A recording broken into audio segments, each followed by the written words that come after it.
اعوذ باللہ من الشیطان الرجیم بسم اللہ الرحمن الرحیم اذ انتم بالعدوۃ الدنیا وهم بالعدوۃ القصوى والركب اسفل منکم۔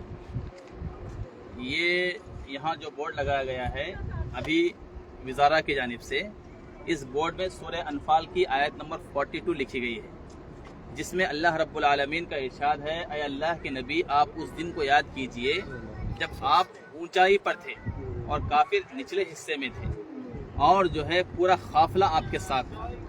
دراصل جب نبی صلی اللہ علیہ وسلم مکہ سے ہجرت کر کے مدینہ واپس آئے تو مدینہ آنے کے بعد کافروں کی یہ دشمنی جو نبی صلی اللہ علیہ وسلم کے ساتھ تھی وہ رکنے کا اور تھمنے کا نام نہیں لے رہی تھی۔ ہمیشہ اللہ کے نبی سے بدلہ لینا، کسی نہ کسی طریقے سے نبی کو اور صحابہ کو نقصان پہنچانا، یہ ان کا کام تھا۔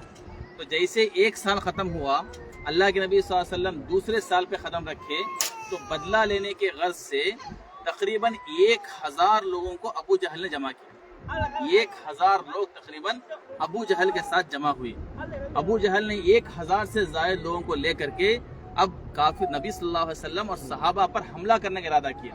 تو انہوں نے جس جگہ کا انتخاب کیا اور دونوں نے آپس میں معاہدہ کر کے وعدہ کیا، وہی جگہ ہے بدر۔ اس پورے علاقے کو، اس پورے جگہ کو مقام بدر کہتے ہیں۔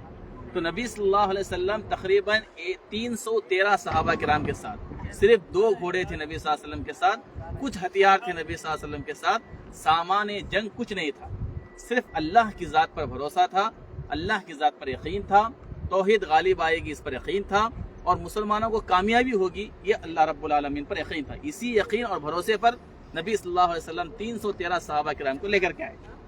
آنے کے بعد پہلے آپ جلدی وقت سے پہلے پہنچ کر کے یہ سارے جگہ کا معائنہ کیا، اور کہاں رہے تو جنگ میں فائدہ ہوگا بول کے نبی صلی اللہ علیہ وسلم نے معائنہ کر کے دیکھ کر کے اس جگہ کو انتخاب کیا جہاں پر یہ مسجد ہے۔ یہ دیکھیے یہ جو مسجد ہے، اس مسجد کو بولتے ہیں مسجد عریش۔ عریش کا عربی زبان میں معنی ہوتا ہے سایابان، اردو میں ہم اس کو بولتے ہیں سایابان، ایک سایہ لینے کی جگہ۔ نبی صلی اللہ علیہ وسلم کا یہاں چھوٹا ٹینٹ تھا ایک، اس ٹینٹ پہ نبی صلی اللہ علیہ وسلم بیٹھے، یہ آلریڈی اونچائی پر تھا، ٹینٹ ڈالنے سے اور بھی اونچا ہو گیا۔ یہاں بیٹھ کر کے نبی صلی اللہ علیہ وسلم پورے جنگ کا معائنہ کرتے تھے، صحابہ کو حکم دے۔ اللہ کے نبی خود کمانڈر تھے اس فوج کے، اس غزوے کے خود کمانڈر تھے نبی صلی اللہ علیہ وسلم۔ تو نبی صلی اللہ علیہ وسلم صحابہ کو حکم دیتے تھے ادھر جاؤ ادھر جاؤ ایسا لڑو بول کے۔ تو یہاں بیٹھ کر کے اسی جگہ سے کمانڈری کر رہے تھے نبی صلی اللہ علیہ وسلم۔ یہاں سے مدینہ تقریباً 150 کلومیٹر کے فاصلے پر ہے، اور یہاں سے مکہ تقریباً جو ہے 300 کلومیٹر کے فاصلے پر ہے۔ تو وہاں سے مکے سے یہ لوگ 300 کلومیٹر کا فاصلہ طے کر کے، مدینے سے صحابہ کرام تقریباً 120-130 کلومیٹر کا فاصلہ طے کر کے یہاں تک پہنچے۔ صحابہ کی جماعت ادھر رکی تھی، کافروں کی جماعت ادھر رکی تھی۔ 313 صحابہ کرام، 1000 سے زیادہ کافر۔ جب غزوہ پہلا شروع ہوا، لڑائی پہلے شروع ہوئی، تو صحابہ میں سے 4 لوگ غزوے میں آگے گئے۔ اس میں حضرت علی رضی اللہ عنہ، حضرت ابو عبیدہ بن جراح رضی اللہ عنہ، حضرت حمزہ رضی اللہ عنہ اور دیگر صحابہ کرام تھے۔ کافروں کی طرف سے بھی 4 لوگ آئے، اس میں جو ہے عتبہ شیبہ بھی تھے، دوسرے لوگ بھی تھے۔ جب دونوں سے لڑائی ہوئی تو چاروں مسلمانوں نے چاروں کافروں کو قتل کر دیا، اور پھر اس غزوے میں بڑے بڑے جو کفار قریش تھے، عتبہ تھا، شیبہ تھا، ابو جہل تھا، یہ سارے کے سارے مارے گئے۔ ابو جہل کے قتل کرنے کا واقعہ جو آپ نے بار بار سنا ہوگا، 2 چھوٹے سے بچے تھے جن کی عمر 8 اور 9 سال تھی زیادہ سے زیادہ، ان کو عمر چھوٹی ہونے کی وجہ سے غزوے میں شامل بھی نہیں کیا گیا تھا۔ وہ بچے ساتھ میں تھے، ساتھ میں آئے تھے اس غزوے میں۔ انہوں نے ایک صحابی سے پوچھا، چچا ذرا بتائیے، ایک آدمی وہ ہے جو اللہ کے نبی کو بڑی گالیاں دیتا ہے اور نبی صلی اللہ علیہ وسلم کے ساتھ بڑا بدسلوکی کرتا ہے، اور نبی صلی اللہ علیہ وسلم کے ساتھ ہمیشہ جو ہے دشمنی کرتا ہے، ذرا مجھے اس کا پتہ بتائیے، میں اس کا علاج کروں گا۔ 2 بچے، معاذ اور معوذ ان کا نام تھا، افرا رضی اللہ عنہ کے بیٹے تھے معاذ اور معوذ۔ تو صحابی نے بتایا کہ وہ ابو جہل جا رہا ہے وہاں پر۔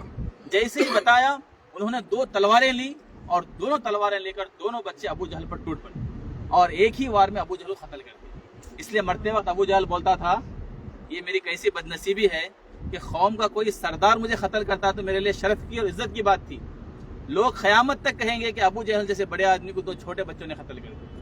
اسلام کی غیرت اور اسلام کا جوش اور اللہ کے نبی صلی اللہ علیہ وسلم سے محبت، کہ کوئی اللہ کے نبی کو گالی دے، یہ صحابہ تو چھوڑو دور کی بات، چھوٹے بچوں کو بھی برداشت نہیں تھا۔ تو ایسے انہوں نے جو ہے مقابلہ کر کے ابو جہل کو قتل کر دیا۔ ابو جہل قتل ہوا، عتبہ شیبہ 70 لوگ کافروں کے بڑے بڑے سردار جو اللہ کے نبی کے سخت دشمن تھے وہاں پر مکے میں، وہ سب کے سب قتل کر دیے گئے۔ غزوہ شروع ہونے سے پہلے اللہ کے نبی نیچے اترے، یہاں اس جگہ پہ اتر کر کے آپ صلی اللہ علیہ وسلم نے بتایا یہاں اتبا کی لاش ہوگی، یہاں شیبہ کی لاش ہوگی، یہاں ابو جہل کی لاش ہوگی، کچھ لوگوں کے نام لے کر کے بتایا، اور ایسا ہی ہوا جیسے اللہ کے نبی نے بتایا تھا، سب کی لاشیں وہاں پر پڑی۔ 70 لوگوں کو جو کافر قتل کر دیے گئے تھے، ان سارے لوگوں کو یہیں پر ایک چھوٹا سا کنواں ہے، بہت بڑا کنواں تھا ایک، اس کنویں کو بولتے ہیں خلیب بدر، اس کنویں میں سارے لوگوں کو جا کر دفن کر دیا۔ اور اللہ کے نبی صلی اللہ علیہ وسلم نے اعلان کر کے کہا اللہ کا وعدہ سچا ہوا، اللہ نے حق کو غالب کر دیا اور باطل ناکام ہو گیا۔ اس غزوے میں اللہ کے نبی صلی اللہ علیہ وسلم کی اللہ نے کئی طریقے سے مدد کی۔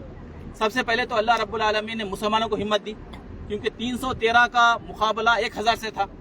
1000 کا مقابلہ کرنا معمولی بات نہیں تھی، اور ہتھیار بھی نہیں تھے، گھوڑے بھی نہیں تھے، اونٹ بھی نہیں تھے، کچھ بھی نہیں تھا۔ اللہ پر بھروسہ اور اللہ کی ذات پر یقین، یہ مسلمانوں کو کامیابی پر لگایا۔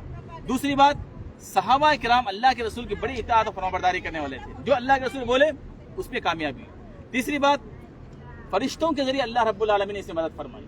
اللہ رب العالمین نے یہاں آگے انشاءاللہ ہم کو جبل ملائکہ نظر آئے گا جہاں پر فرشتے اترے تھے۔ قرآن مجید سورہ انفال اور سورہ توبہ میں اللہ نے ذکر کیا ہے کہ 3000 فرشتوں کے ذریعے اور 5000 فرشتوں کے ذریعے اللہ رب العالمین نے مسلمانوں کی مدد فرمائی۔ قرآن مجید میں اللہ نے ذکر کیا ہے وما رمیت اذ رمیت ولکن اللہ رمی، یہ تیر جب چلاتے تھے تو اللہ نے کہا تم تیر نہیں چلا رہے ہو، وہ فرشتے اللہ کے نبی تیر چلا رہے تھے۔ تو ایسے فرشتوں کے ذریعے بھی اللہ رب العالمین نے مدد فرمائی۔ یہاں جو ہے یہ پورے میدان کو، یہاں سے لے کر ہمارے حد نظر جہاں تک یہ جھاڑ نظر آ رہے ہیں، میدان نظر آ رہا ہے، اس پورے میدان کو ہم بولتے ہیں میدان بدر۔ اور یہ ہے مسجد عریش جہاں نبی صلی اللہ علیہ وسلم کا تخت تھا، اور یہاں سے ہی غزوہ شروع ہوا تھا۔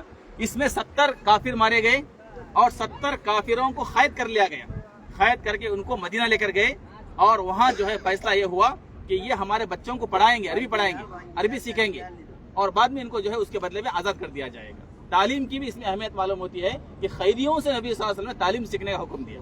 اس میں اللہ کے رسول صلی اللہ علیہ وسلم کی چچا عباس رضی اللہ عنہ بھی تھے، بعد لوگ فدیہ دے کر کے چھوٹ گئے۔ تو اس طریقے سے 70 مارے گئے، 70 قید کر لیے گئے، باقی جگہ چھوڑ کر کے بھاگ گئے۔ لیکن ان کی دشمنی اللہ کے نبی سے ختم نہیں ہوئی تھی۔ ابھی یہ غزوہ ختم ہوا تو دوسرے سال پھر تیار ہوئی۔ ایک سال 1000 تھے، دوسرے سال 3000 کافر تیار ہوئے، اور اسی کے وجہ سے جو ہے دوسرا غزوہ ہوا مدینے میں۔ وہ کون سا غزوہ تھا؟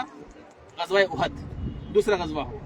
پھر وہاں بھی مسلمان جو ہے کامیاب ہوئے، کچھ غلطی کی وجہ سے ناکام بھی ہوئے۔ انشاءاللہ جب مدینہ پہنچیں گے اور احد کے پہاڑ کے پاس پہنچیں گے، اس کی شرح ہم آپ کو بتائیں گے۔ اس طرح اللہ رب العالمین نے یہاں مسلمانوں کو پہلی ہی غزوے میں کامیابی عطا فرمائی۔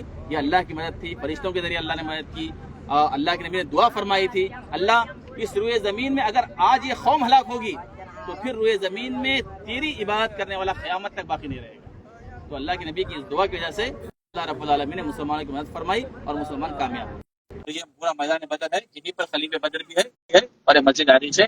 اب ساتھ آئیے، انشاءاللہ بہت بہترین مسجد ہے، ابھی نئے سے بنائی گئی مسجد، یہ 2 سال قبل، اس سے پہلے نہیں تھی، چھوٹی سی مسجد تھی، اب بہت بڑی مسجد بنائی گئی۔ چلیے